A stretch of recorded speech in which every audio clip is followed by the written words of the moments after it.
Hey guys, and welcome to today's video. Have a quick listen to this. You ready? You can hear that the connecting rod's flapping around. So it's still connected to the crankshaft, but it's not connected at the small end. So either the connecting rod has broken off at the small end, the gudgeon pin's broken off of the piston and thus let the connecting rod go. I don't know, but we're going to dig into it. We're going to find out what's wrong with it and we're going to fix it. So I thought I'd bring you along. First we need to give it a clean and then find out exactly what went wrong and what we can do about it. Although the fins are nice and clean, there is quite a lot of blockage around where the air will come from the flywheel. So I wonder if it's restricted the amount of air that could be used for cooling and whether that's caused any issues, whether that's caused the piston to seize, it's gotten too hot. I'm not sure, but carry on. Let's pop the spark plug out and we'll just see if we can move that piston first.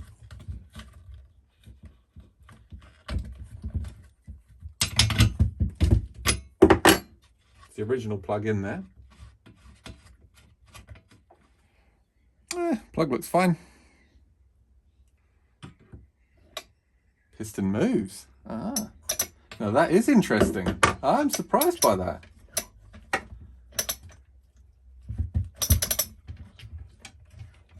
What? The piston's going up and down. What's going on? All right, let me just show you. How is the piston still moving up and down in that cylinder? I am so confused. And it's got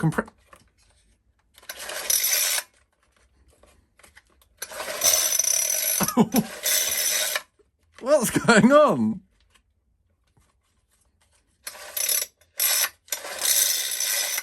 I don't know what's going on, but something's going on. Why is that loose? This is getting stranger and stranger. Doesn't make sense, does it? What is going on?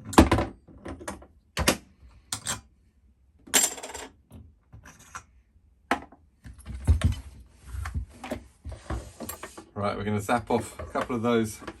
What are they? Torques. When I was pulling that, it sounded like the connecting rod was slapping around.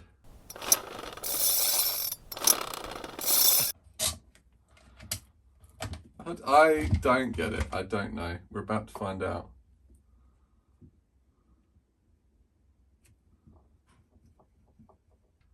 Did you guys get it? The flywheel spun on its taper. So, right, okay, now it's making sense. The clutch was loose. I don't know why it was loose. So that meant that the flywheel was not pressed down on its taper. That's then caused the flywheel to come off. And that's what I thought was the internals that have let go. Is just, it was the flywheel spinning on its taper. Oh, what an anticlimactic finish. I kind of wanted the engine to be blown up and us to have to actually do something and... Let's have a look at the fuel that's in the bulb. That's certainly mix. Yeah, doesn't even smell bad either. Isn't that interesting? So why, the question is why was the clutch loose? It's even got Loctite on it. It's like someone's been in here and they've taken this apart already because the Loctite on here wouldn't have come off by itself. Why would they have taken this off? I don't know. I have no idea. Anyway, the carb's going to come off because we're going to give it a good clean. Going to check all that while we're here. We'll do a pressure and vacuum test, make sure the seals are holding. And yeah, go from there. Sharpen the blades, go through the gearbox, check everything over, and then call it good, hopefully, unless we find something else. Right, pressure and vacuum test. Let's have a look at the piston actually. See what we're working with. While we're inside. looks really good. I can see all the machine marks on it still. There's a little bit of scuffing going on in there, but nothing terrible. Very, very light on carbon, and there's next to no carbon on the exhaust port either.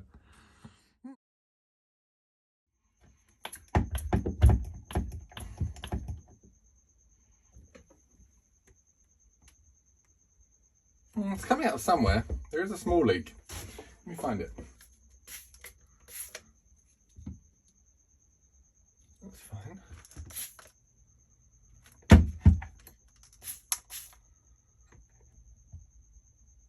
That's fine. Gasket.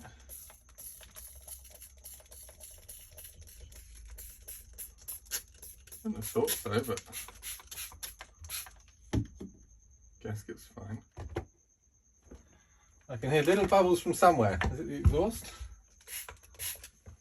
It's an incredibly small, slow leak if there is. Well, there is one. It's just got to find it. Ah, I found it. Okay. It is here. I'm not sure if you can see that, guys, but it's, you can see it now. It's here. So it's where I believe the intake manifold meets the cylinder. It's probably just slightly loose.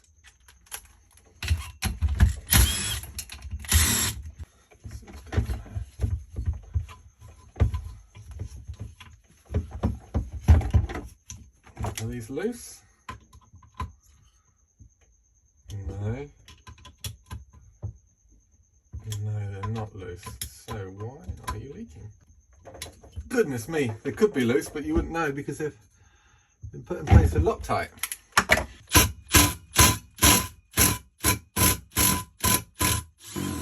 You can't tell if something's tight in place, as in compressing that gasket, if there's Loctite on the hardware, because you think you're tight, but actually it's just the Loctite.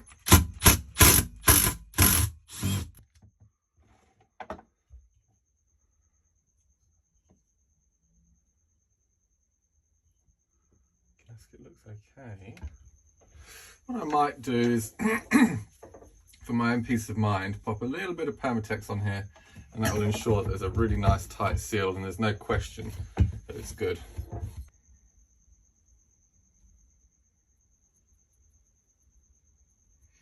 Right, let that tack off again, clean up this mess, and I'll bring you back when it's ready to go back together.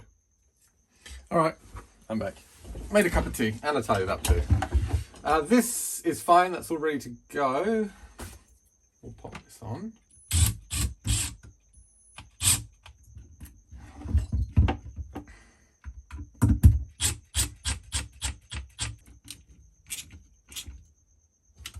Snug. There's one important thing to remember. Don't over tighten these, like these manifolds and stuff. Not because things are going to break, which of course they can do, but actually you can flex things. If you over tighten carb covers, as another example, you can actually put flex into it and create a leak. So bear that in mind, just something to be mindful of.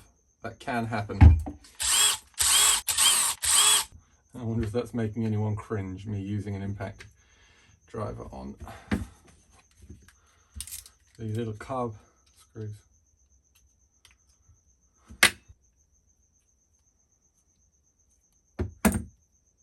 That doesn't feel bad at all. I wonder if anyone's actually been in here. Doesn't look like they have.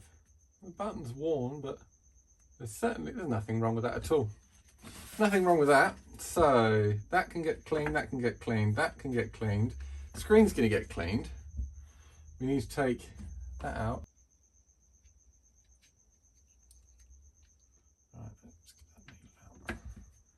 It is worn, but there's no reason why. It's not terrible. There's no reason why that can't be reused. The thing with running a worn needle, what you'll tend to find is the fuel won't be metered as well. So yeah, just bear that in mind. All these things, slightly worn diaphragms, slightly worn needles. Let me just figure out. What do you want? Wait, Maz. Enough. So that's all good. I wonder where these screws are set. Let's have a look. 2 1/4 and 1/8. That's out a lot.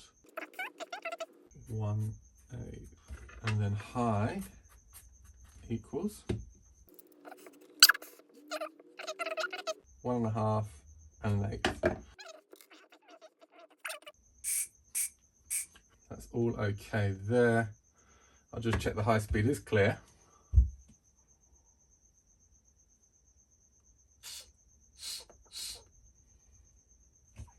And I'll flush a bit of fuel through there as well, just for visual confirmation.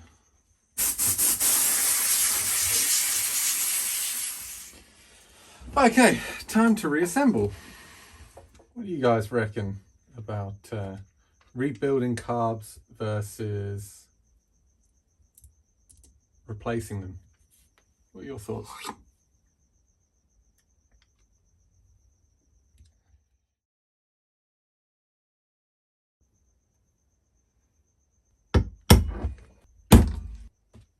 There we go. I'll do just fine. That's pretty darn good.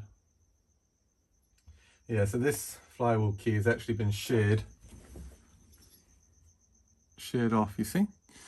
It doesn't matter, it just makes timing it a little bit more tricky. I'll put a little bit of valve grinding paste on here because I'm going to just lap this flywheel on so that we've got a better seat for it.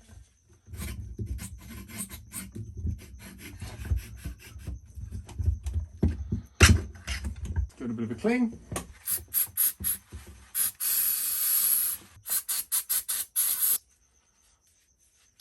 Right, give it a tap now with a hammer. Don't break anything.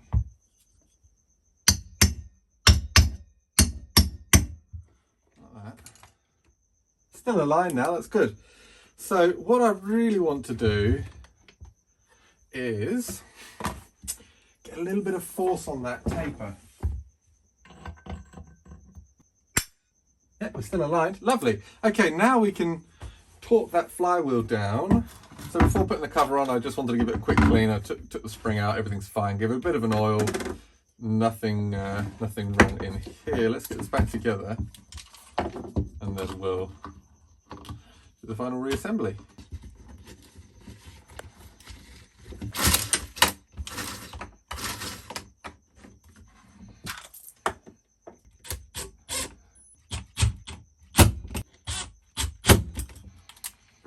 And I'll just snag those up by hand.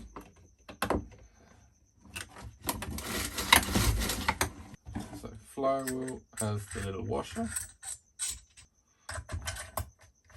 Spins freely. Clutch washer. And then clutch.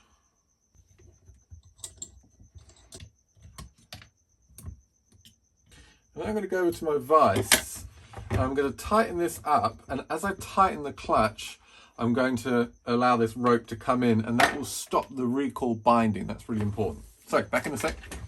I'm going to put a little bit of wicking compound on there now. And that should just help to stop that from coming off again.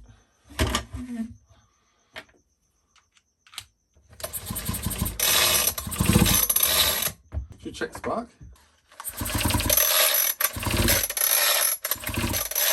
Beautiful. So I'm not going to take this gearbox fully apart. It doesn't need to be. I can just scoop the grease out, put new grease in. I took a gearbox apart on video before, and that was only because the gearbox housing itself had oxidation, and that caused loads of grit to be inside here. That's not the case, so I can very simply just scoop it out and put new grease in, but I will explain how this system works, how the gearbox works. So the clutch drum is connected to a drive gear here. This drive gear is connected to a primary gear, which the two blades run off. So if we take this washer off the top, you'll have one blade, and then you'll have an eccentric cam. In this case, that eccentric cam is part of that main gear. And on the other side, you'll have another eccentric cam and another blade that are 180 degrees apart. Then you have another post and a bearing to keep it all central. So if I rotate the clutch drum now, you can see how it works. As one cam pushes, the other one pulls. It's really simple stuff, but it's a delightful mechanism. And that's it. You can see the blades are going back and forth, they're traveling across each other. There's nothing really else to it. It's that simple.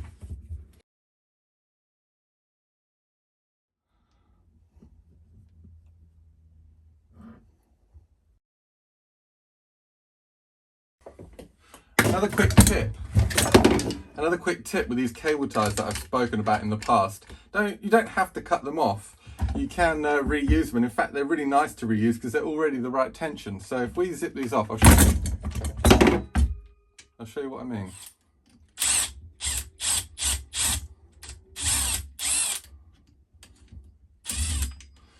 That's it, that can go straight back into the pot, ready for next time.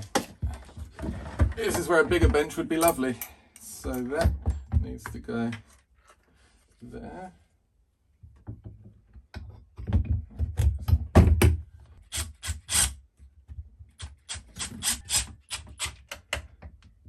Three,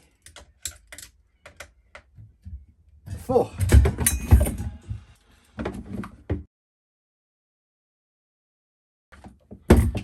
Take these off. This should just carefully come up and hopefully not bounce off at me everywhere. And then we have the wiring, which has to go through the bottom. Goes through there. We need like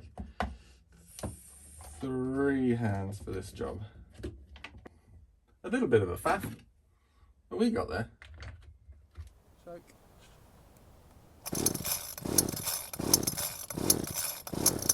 Oh.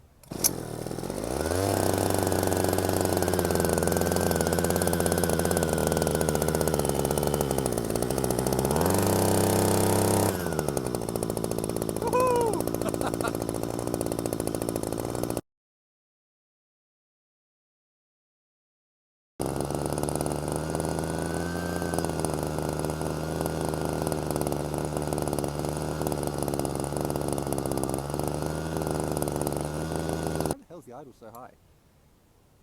Why is that so high? We gotta investigate. All right. Well, I've just taken this back apart to find out the air leak, and yeah, we have a broken intake manifold. I didn't know that I'd over tightened anything, but clearly I didn't see a crack. So either way, it needs to be taken apart. So let's get set up for that, and I'll take the cover off and we'll see what we got. If we can replace it, I don't know, we will see. I don't have one like this, and they're expensive here in Australia. So we're going to try and JB weld it back together. We've got that impulse drilling that I don't want to block. All right, it's the next day. It's had about 15 hours to cure. And of all the research and stuff that I've done on plastics that they might use, I don't know what plastic this is, but I've had lots of suggestions. Epoxy won't stick to it. So I'm not holding out much hope. And the funny thing, the irony is that I was like, just make sure you don't over talk. And that's this stupid thing.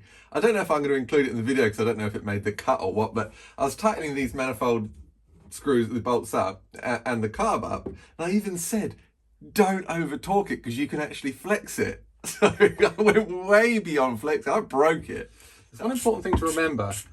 Don't over tighten these, like these manifolds and stuff. Not because things are going to break, which of course they can do, but actually you can flex things. Hold that in place there. A little bit of Loctite. Moment of truth.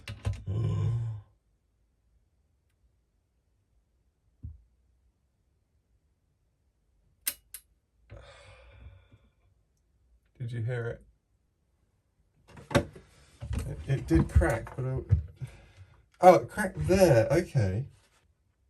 It's not the answer. I'm going to replace it anyway, but let's just see. So where are we? Oh, that's more than enough, yeah. Okay. It's going to be way, way, way too rich, isn't it? So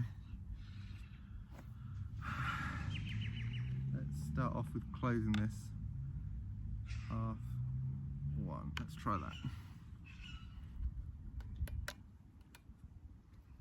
Hedge.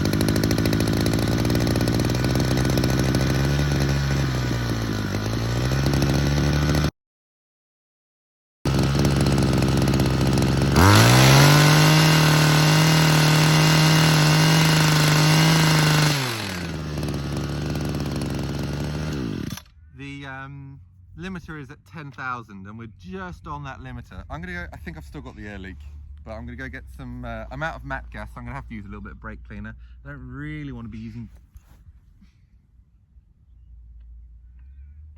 brake cleaner on that JB Weld joint, but we'll do it anyway. Back in a minute.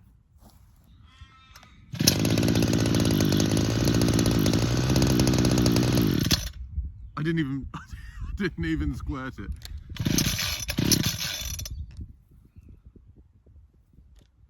Does that say everything that needs to be said?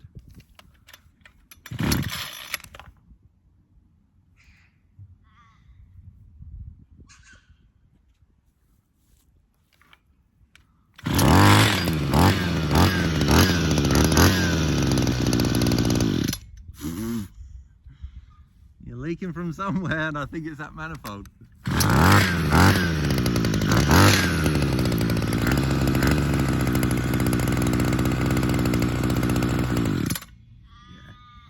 Manifold looks like. Yeah, that looks like it's split to me. Yep. Yeah, the glue didn't hold. You know, honestly, I've had really bad luck with trying to glue any sorts of plastic like this. It's just, they don't take glue very well.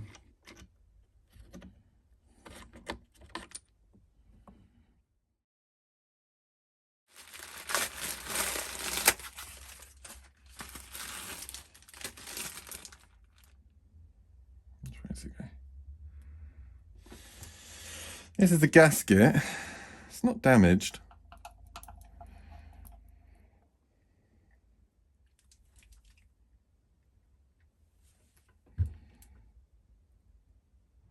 So we're actually in between rainstorms out here at the moment, so we're going to make this quick, but let's just see how we go. Choke is on, switch is on.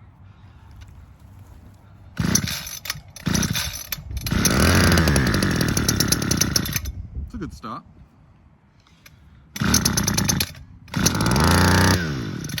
Ooh, very rich, and idle is very low.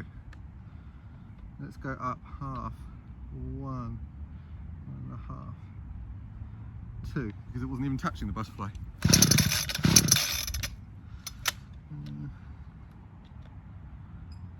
Try that.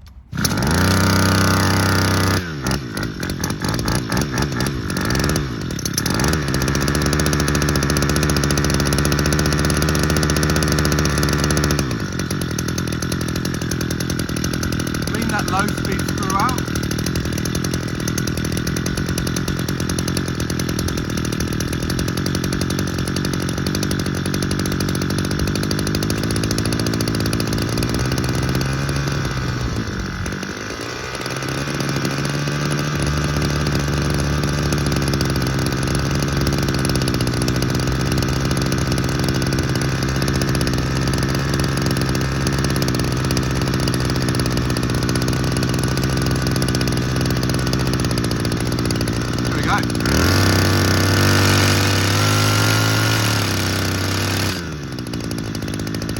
Oh, it's raining.